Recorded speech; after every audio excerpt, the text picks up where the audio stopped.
देखिए देखिए helicopter fly होने वाला है, वो पूरी धूल हो जाएगी। हैं आप पूछ लीजिए अगर एक सेकंड में कुछ पूछ।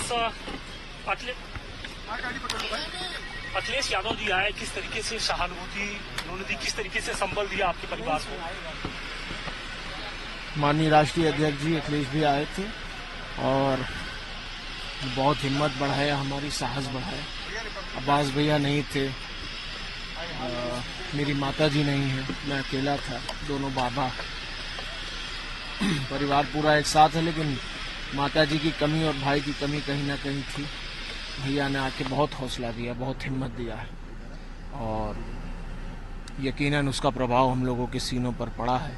और जितने भी, क्योंकि मैं अकेला सिर्फ उनका पुत्र हूँ, ये तो मुझसे रिश्ता है, लेकिन लाखों करोड़ों लोग जो मेरे पिता जनाब मुख्तार अंसारी साहब को अपना रहनुमा समझते थे, मसीहा समझते थे, जो गरीब थे, उनका भी हौसला माननीय राष्ट्रीय अध्यक्ष जी ने बढ़ाया है और उनको भी हिम्मत और साहस देने का काम किया है।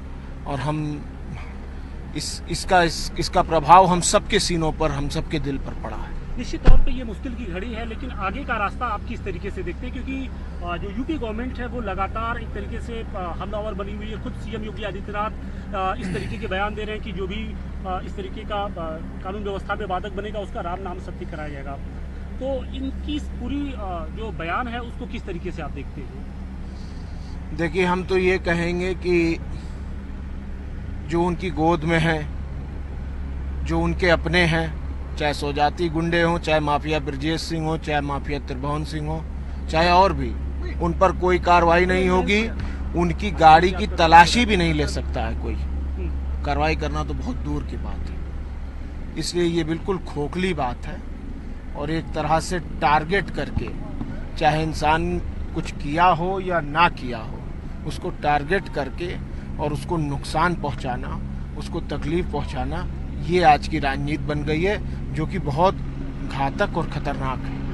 आप लोग के परिवार की ओर से जो शंका जाहिर की थी, हम लोगों ने भी बीएचयू के एक्सपर्ट से बात की, तो उन्होंने भी आपकी ही बातों को आगे दोहराया। जो आप कह रहे थे वही बीएचयू के एक्सपर्ट भी कह रहे हैं। देखिए, हम तो ये फिर कह रहे हैं आपसे, ठीक है? एक मिनट रुक जाओ यार। नहीं, वो नहीं कह रहे, ये इम्पोर्टेंट भाई, इम्पोर्टेंट।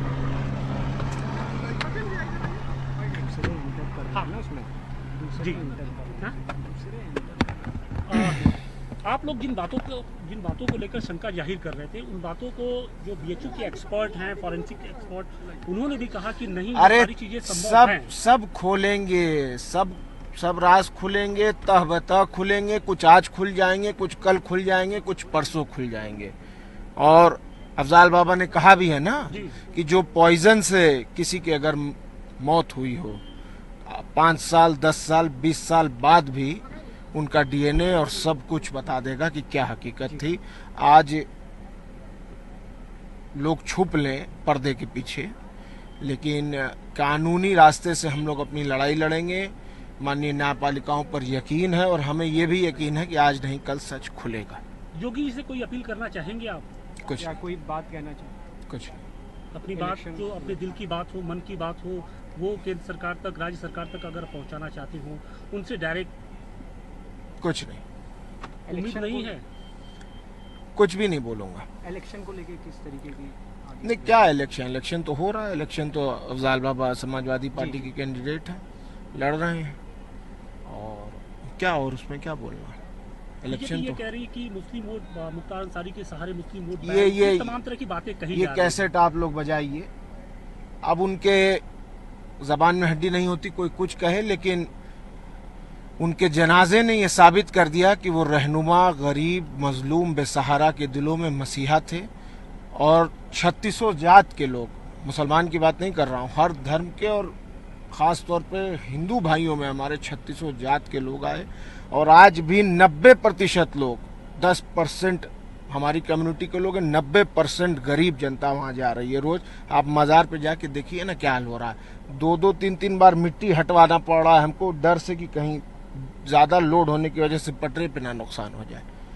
एक अंतिम क्वेश्चन, क्या आपकी माताजी कानून का सामना करेंगी कब? वो जुडिशियल कस्टडी में है। मेरी उनके लॉयर से भी बात हुई थी, गोपाल चतुर्वेदी साहब, इलाहाबाद हाई कोर्ट के, और उन्होंने जुडिशियल रेमेडी सीख कर रखी है और यकीनन हमें उम्मीद है कि न्यायपालिका से हमें इंसाफ मिलेगा, न्याय मिलेगा, ये यकीन है।